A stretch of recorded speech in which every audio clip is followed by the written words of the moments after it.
प्रवचनों की ओर आइए। नमोस्तु गुरुदेव, नमोस्तु गुरुदेव, नमोस्तु गुरुदेव, नमोस्तु गुरुदेव, नमोस्तु गुरुदेव। परम पूज्य वात्सल्य दिवाकर, वात्सल्य रत्नाकर, पुष्पदन सागर जी गुरुदेव के परम प्रभावक शिष्य परम पूज्य आचार्य श्री प्रज्ञा सागर जी गुरुदेव के दर्शन जैनम जूम चैनल के माध्यम से हमें यहाँ पर प्राप्त हो रहे हैं। कहा जाता है कि नवरत्नों का दरबार है और नवरत्नों में से एक रत्न है परम पूज्य प्रज्ञा सागर जी गुरुदेव। हर गीत के पीछे एक साज होता है, हर बात के पीछे एक राज होता है। चांद को देखो उसमें भी दाग होता है, बिगड़ी तकदीर संवर जाती है उसकी, जिसके सर पर परम पूज्य आचार्य श्री प्रज्ञा सागर जी गुरुदेव का हाथ होता है। और इस लॉकडाउन के इस महामारी के भीषण काल में भी परम पूज्य गुरुवर के आशीर्वाद हमें प्रेरणा देते हैं, हमें ऊर्जा देते हैं, हमें जीने की सही राह दिखाते हैं। आइए दोनों हाथ जोड़ते हैं और गुरुवर से निवेदन करते हैं, हे स्वामी हमें जीने का सही मार्ग दिखाए। बोलिए परम पूज्य आचार्य श्री प्रज्ञा सागर जी गुरुदेव की जय। परम पूज्य आचार्य श्री प्रज्ञा सागर जी गुरुदेव। ओम नमः सिद्धेभ्यः मंगलम भगवान वीरो मंगलम गातमगणि मंगलम कुंद कुंदार्यो जैन धर्मोस्तु मंगलम सर्वमंगल मांगल्यम सर्वकल्याणकारकम प्रधानम सर्वधर्माणां जैनम जयतु शासनम जैनम जयतु शासनम अज्ञानतिम्रान्धानां ज्ञानाञ्जनशलाकया चक्षुरुन्मीलितं येन तस्मै श्रीगुरुवे नमः। तस्मै श्रीगुरुवे नमः। देवदेवं दिनं नत्वा भवोद्भवविनाशनं वक्षेऽहं देशनां काञ्चित् मतिहीनोऽपि भक्तितः। प्रथम तीर्थंकर भगवान ऋषभदेव से लेकर अंतिम तीर्थंकर भगवान महावीर स्वामी तक समस्त तीर्थंकर भगवान को नमस्कार करता हूं। गुरु गौतम स्वामी से लेकर अंतिम सुध केवली आचार्य भद्रबाहु स्वामी तक, आचार्य कुंदकुंज स्वामी तक, आचार्य कुलभद्र स्वामी तक, 20वीं सदी के प्रथमाचार्य चार्य चक्रवर्ती श्री शांत सागर जी महाराज तक, पूज्यपाद गुरुदेव आचार्य भगवान श्री पुष्पदंत सागर जी महाराज तक, समस्त दिगंबर आचार्यों के चरणों में कोटिशः वंदन नमन नमोस्तु करते हुए आज का यह स्वाध्याय प्रवचन प्रारंभ करता हूं। उपस्थित भव्यात्मा आचार्य कुलभद्र स्वामी सार समुच्चय ग्रंथ में हम सभी को संबोधन देते हुए समझा रहे हैं। वे कहते हैं ज्ञान ध्यानोपवासश्च परिसय जयस्तथा शील संयम योगश्च स्वात्मानं भावयेत् तदा सदा। मानव पर्याय को सार्थक करने के लिए कल जो गाथा सूत्र था उसका प्रथम शब्द था नी जन्मनः परम सारम, मनुष्य जन्म का सार क्या है। उसी बात को यहाँ पर आगे बढ़ाते हुए आचार्य कहते हैं मनुष्य जन्म को सार्थक करने के लिए क्या करना है? ज्ञान, शास्त्र ज्ञान। शास्त्र ज्ञान कैसे होगा? पढ़ने से, स्वाध्याय से, सत्संग से, चिंतन मनन से, अनुप्रेक्षा से ज्ञान होगा। और बिना ज्ञान के हमारे भीतर का अंधकार नष्ट नहीं हो सकता। बाहर के अंधकार को मिटाने के लिए रोज सूर्योदय हो जाता है, चंद्रोदय हो जाता है। जिस दिन चंद्रोदय नहीं है या रात हो जाती है तो हमारे घर में लाइट है। बाहर के अंधेरे को मिटाने के साधन तो तुम्हारे पास है, लेकिन भीतर का अंधेरा मिटाने का एकमात्र साधन है ज्ञान। इसलिए आचार्य महाराज कहते हैं कि शास्त्र ज्ञान का होना जरूरी है, और उस ज्ञान का होना जरूरी है। इसलिए आचार्यों ने हम पर बड़ी महती कृपा की कि हमारे लिए इन ग्रंथों का, इन शास्त्रों का सृजन करके वे चले।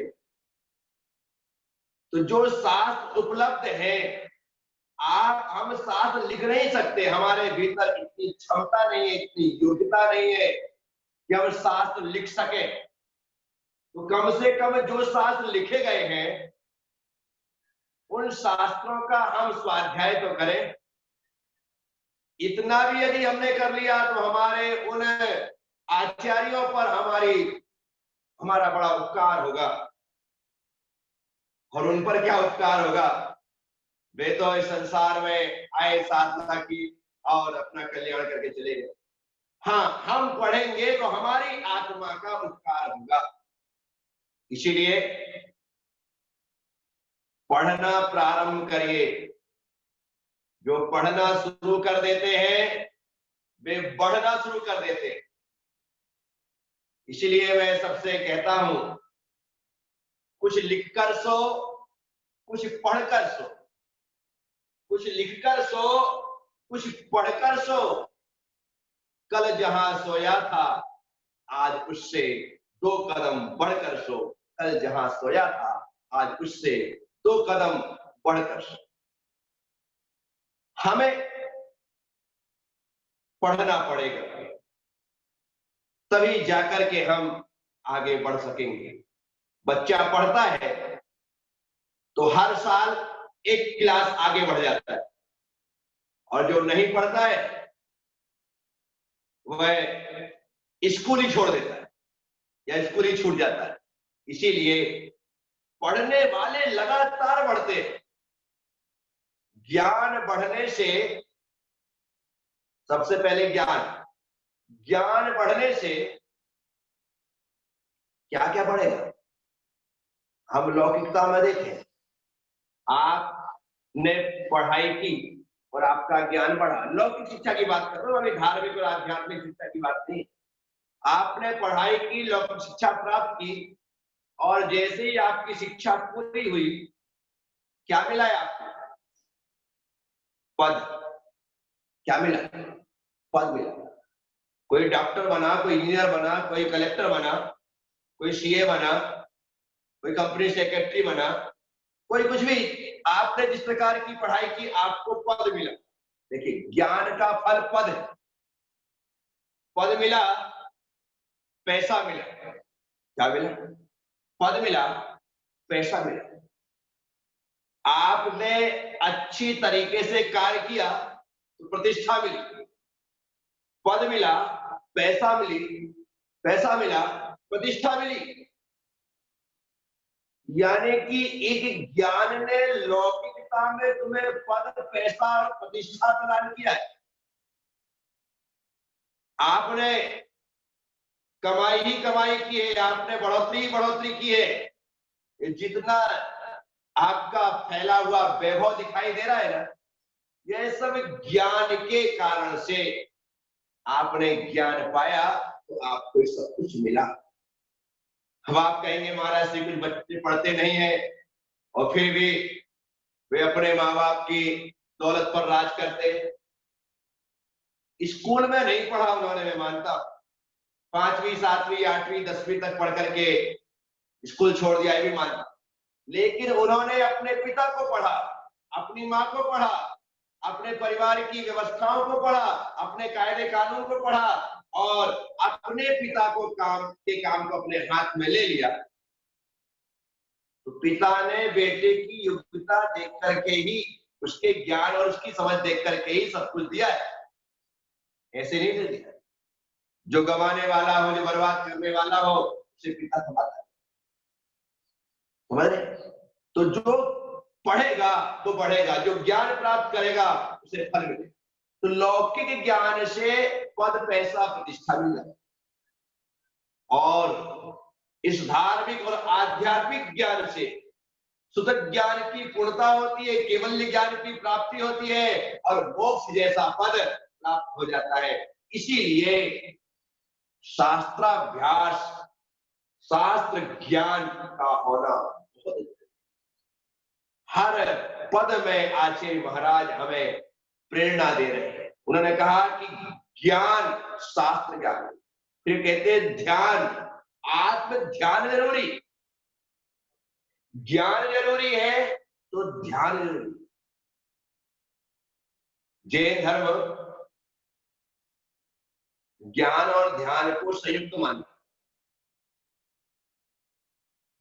साधुओं के लिए यदि लिखा गया तो ज्ञान ध्यान को रखता है, शास्त्र बात क्या है?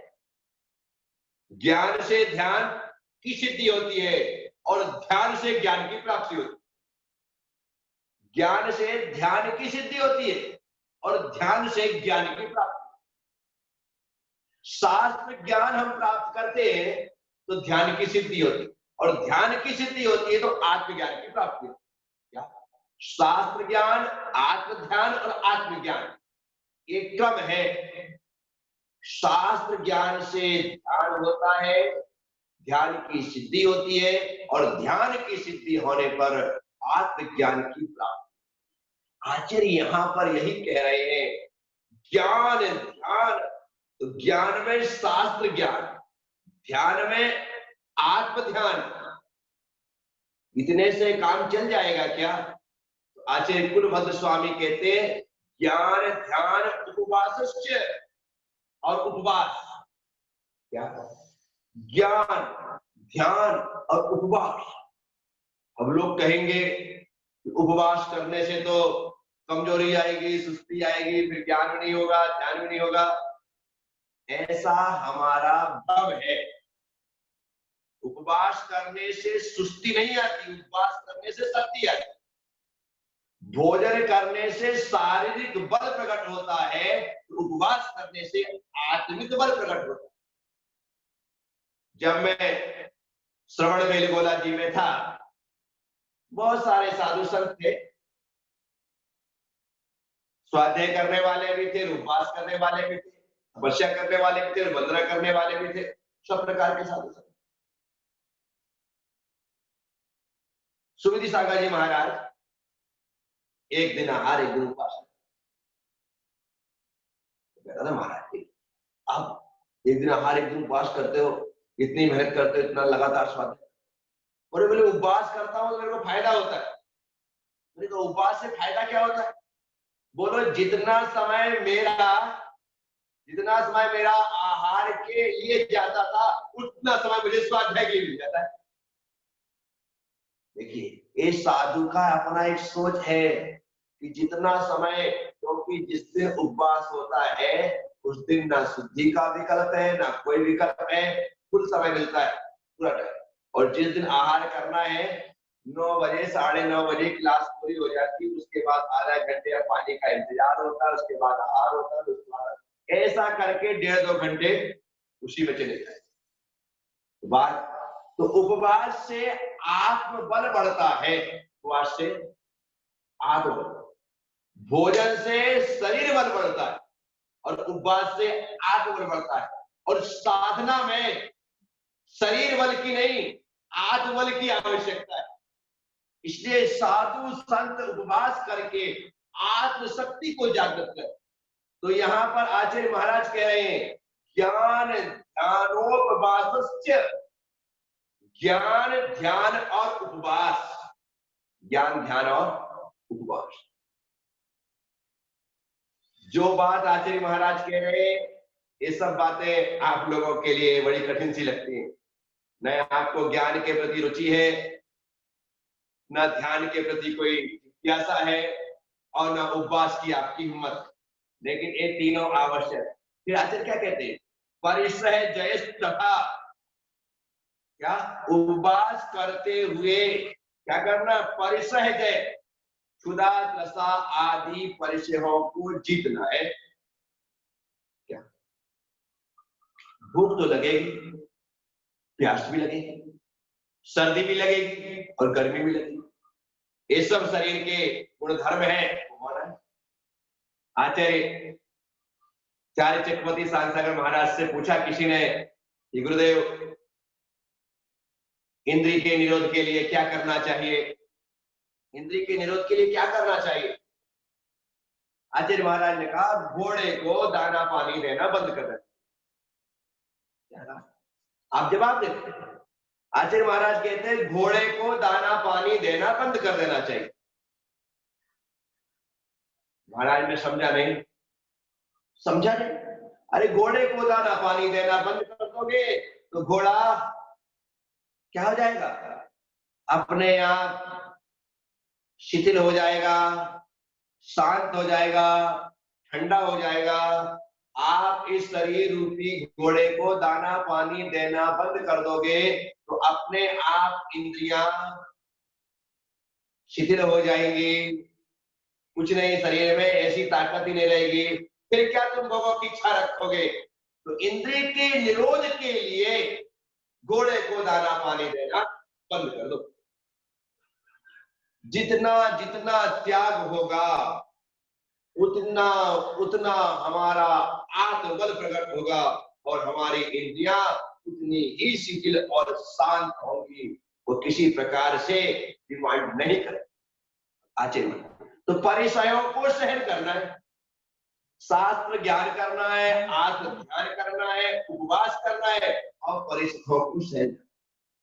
शील संयम योगश्च, ऐसा परिश्रमों को जीतते हुए क्या करना है? शील संयम और योग का अभ्यास करना है।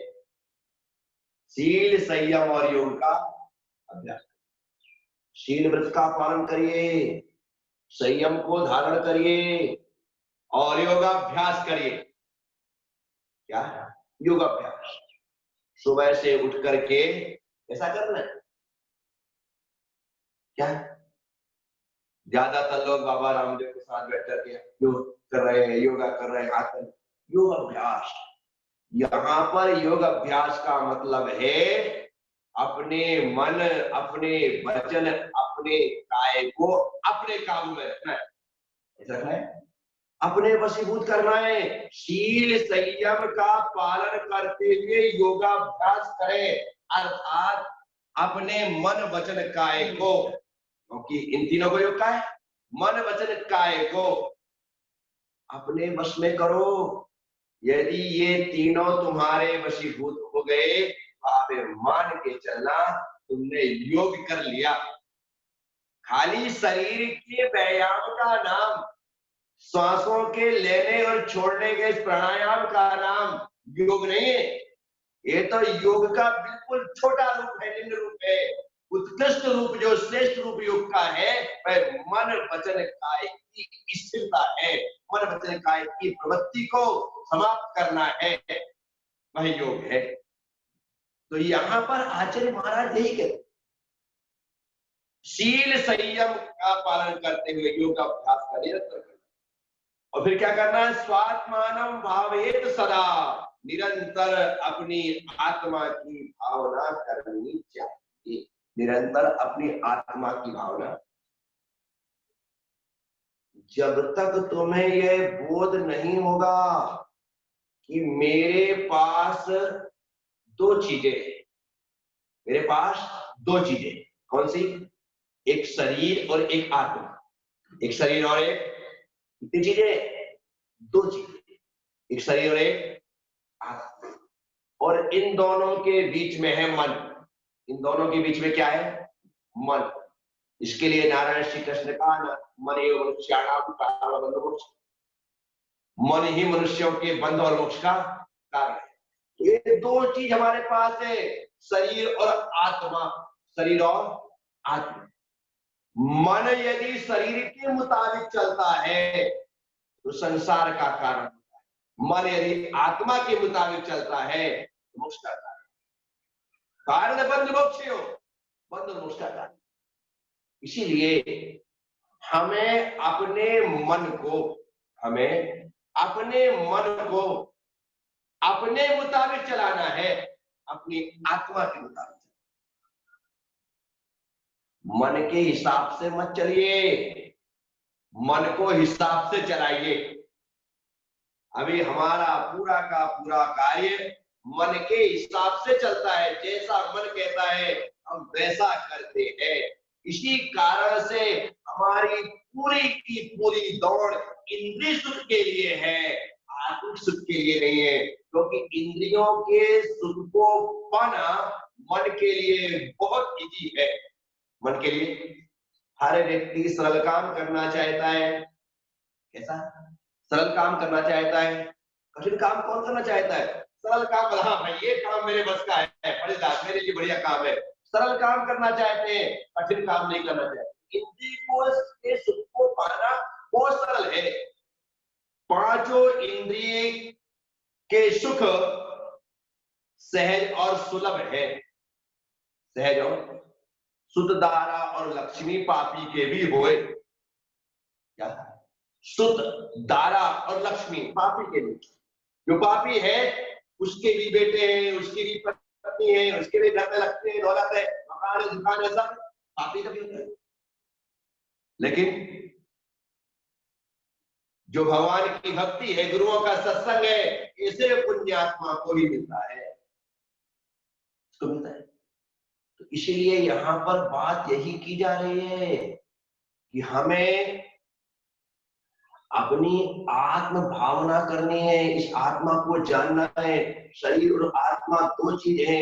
शरीर की ओर ध्यान तो आपने अनादिकाल से दिया है, अनादिकाल से तुम्हारा ध्यान शरीर की ओर है। एक इंद्री पेड़ है ना, उसको जाकर के भगवान पानी डाल देता है, खुश हो जाता है, खाद डाल देता है, झूमने लग जाता है।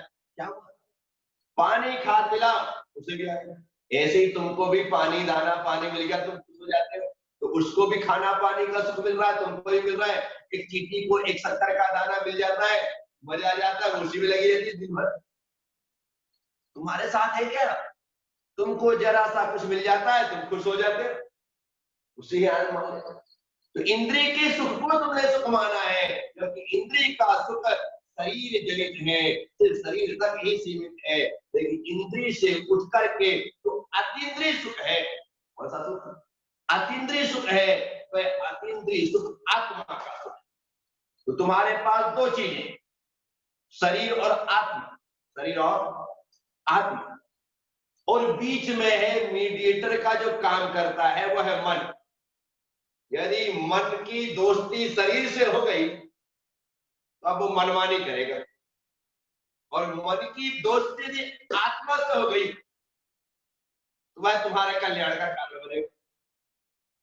तो इसीलिए जो मन है उसे शरीर तो अपनी ओर खींचता है, लेकिन हमारी आत्मा उसे अपना।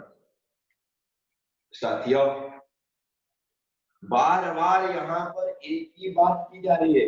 हर काव्य में, हर गाथा में, श्लोक में आते कहते हैं आत्म भावना, आत्म भावना, आत्म भावना। क्यों कह रहे आत्म भावना? क्योंकि हमारी जो भावना है वो शरीर से जुड़ी हुई है और आत्मा के प्रति भावना है नहीं। आजकल कहते हैं जो मुख्य तत्व है, जो मेन फिलामेंट है, उसकी ओर तो ध्यान दो, अपनी आत्मा की ओर। तो आत्मा की ओर ध्यान खींचने के लिए, आत्मा की ओर ध्यान करने के लिए बार बार यह प्रेरणा दी जाती है कि हमें शास्त्र ज्ञान करना है, आत्म ध्यान करना है, उपवास का पालन करना है, परिश्रमों को सहन करना है, शील और संयम का पालन करके योगाभ्यास करना है। ये करना है, निरंतर आत्मा की भावना रखनी। किसके लिए करना है सब कुछ? आत्मा के लिए। किसके लिए करना है? आत्मा के लिए सब कुछ करना।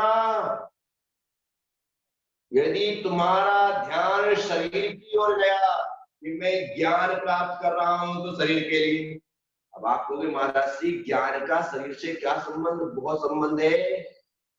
मैं ज्ञानी बन जाऊंगा तो लोग मेरा स्वागत करेंगे, सम्मान करेंगे, माला पहनाएंगे, अभिनंदन करेंगे, बड़े बड़े प्रमाण पत्र मिलेंगे, प्रशंसा पत्र मिलेंगे। ये सब जो यदि ये डिमांड है तो शरीर की डिमांड, इसकी संसार की तरफ की डिमांड है। इसलिए ज्ञान करते लोग, कई लोग विद्वान पंडित इसलिए बनते हैं ताकि मेरा अच्छा खासा नाम हो, सम्मान। उस शास्त्र ज्ञान का उपयोग में आत्म ज्ञान करती। कोई ध्यान भी कर रहा हो, ध्यान भी करवा रहा है, सिर्फ इसलिए करवा रहा है सिर्फ शरीर के लिए। ज्यादातर लोग यदि योगा कर रहे हैं तो फिटनेस के लिए, जिम जा रहे हैं तो फिटनेस के लिए, प्राणायाम कर रहे हैं तो फिटनेस के लिए। सबने एक ही बात कहा है कि ऐसा करने से तुम स्वस्थ रहोगे। तो लोग सुबह से उठ करके कर रहे हैं, घंटों दौड़ लगा रहे हैं, क्यों? सिर्फ शरीर के लिए। तो तुम्हारा ज्ञान, तुम्हारा ध्यान ऊपर। डाइटिंग चार्ट बने हैं लोगों के, तुम्हें यही खाना है, इतना ही खाना है, तो जैसा डॉक्टरों ने बता रखा है वैसी डाइटिंग चल रही है। 200 ग्राम, 150 ग्राम, 100 ग्राम, 1 कप दूध, 1 कप चाय, ऐसा खाना, बिना चाय दूध की चाय, बिना चीनी की चाय, ऐसा ही लेना है। डाइटिंग चार्ट कमाल हो गया भाई, सिर्फ शरीर के लिए। फिटनेस, ओनली फिटनेस, कुछ नहीं, आत्मा की फिक्र नहीं। ये कुछ हो गया। परिसर सहन कर रहे हैं, यदि सर्दी गर्मी वर्षा भूख प्यास सहन कर रहे हैं, या जो लोग फिटनेस के लिए त्याग करते हैं, खाना नहीं खाते, रोटी नहीं खाते, घी नहीं खाते, ये नहीं खाते, तो इनको भूख नहीं लगती? लगती है, लेकिन वे सब फिटनेस के लिए। इसके लिए फिटनेस, और कोई काम ही नहीं। परिश्रम को, कष्टों को सहन कर रहे हैं, तो जो कुछ भी कर रहे हैं यदि शरीर की भावना है वह तुम्हारे संसार का ही कारण है। इसलिए इन सब क्रियाओं के लिखने के बाद, ऐसा करो कहने के बाद, आचार्य कुलभद्र स्वामी चौथे चरण में लिखते हैं, स्वात्मानम भावयेत सदा, निरंतर आत्म भावना करनी चाहिए। क्या? निरंतर, लगातार आत्म भावना से भरे विचार। तो इसका मतलब है जैन धर्म शरीर भावनाओं के साथ जीने वाला धर्म नहीं है। जैन धर्म आत्म भावना से भर करके जीने वाला धर्म है। इसीलिए हमें आत्म भावना से संपन्न होना है। तो आपकी जितनी क्रियाएं हो, व्रत, नियम, संयम, चारित्र, उपवास, ज्ञान, ध्यान, योग, अभ्यास, जो कुछ भी हो, वो सारे के सारे कार्य, सारी की सारी क्रियाएं आत्म भावना से भरी हुई होनी चाहिए। यदि आप आत्म भावना से भर करके इन सभी क्रियाओं को करेंगे तो निश्चित तौर पर ये क्रियाएं आपके शरीर के कष्ट का कारण नहीं बनेंगी, अपितु आत्मा के कष्ट के निवारण का कारण बनेंगी। तो इन सब क्रियाओं से, उपवास आदि करने से जो आनंद आ रहा है वो शरीर के कष्ट का कारण नहीं है, आत्मा के अनंत जन्मकालीन कष्टों को निवारण करने का एक कारण है। तो आचार्य कुलभद्र स्वामी के साथ हम इस बात को सीखें कि हमें शरीर भावना को छोड़ करके आत्म भावना जागृत करनी है, और आत्म भावना पूर्वक ही समस्त आवश्यक क्रियाओं को संपन्न करना है। यदि हमने ऐसा किया, मान करके चलिए कि आपने इस मनुष्य जन्म को सफल और सार्थक किया है। आप सब लोगों ने सुना है। अनुग्रहित ओम। ओम नमः। सबसे क्षमा, सबको क्षमा। देव जय। इनके अल्फाजों में कुरान को उतरते देखा, इनके होठों से समयसार को झरते देखा। जब से रखा है यह सरगुरुवर के चरणों में, हमने अपनी तकदीर को हर वक्त बदलते देखा। परम पूज्य प्रज्ञा सागर जी गुरुदेव, जिनकी वाणी से निश्चित रूप से एक ऊर्जा मिलती है, प्रेरणा मिलती है, जीवन जीने का सहारा मिलता है। आइए, यदि किसी श्रावकगण को अपनी जिज्ञासा से परम पूज्य गुरुदेव से समाधान करना है तो कृपया वे अपनी जिज्ञासा को गुरुदेव के चरणों में रखें। जो भी है कृपया अपना हैंड रेज करें और गुरुदेव के चरणों में अपनी जिज्ञासा को रखें। आइए हम परम पूज्य गुरुदेव के चरणों में दोनों हाथ जोड़ करके नमोस्तु प्रेषित करते हैं और गुरुदेव से निवेदन करते हैं, हे स्वामी, हमें जीवन जीने के लिए प्रेरणा दे, ऊर्जा दे, आशीर्वाद प्रदान करे। नमोस्तु गुरुदेव, नमोस्तु गुरुदेव, नमोस्तु गुरुदेव। आशीर्वाद, आशीर्वाद।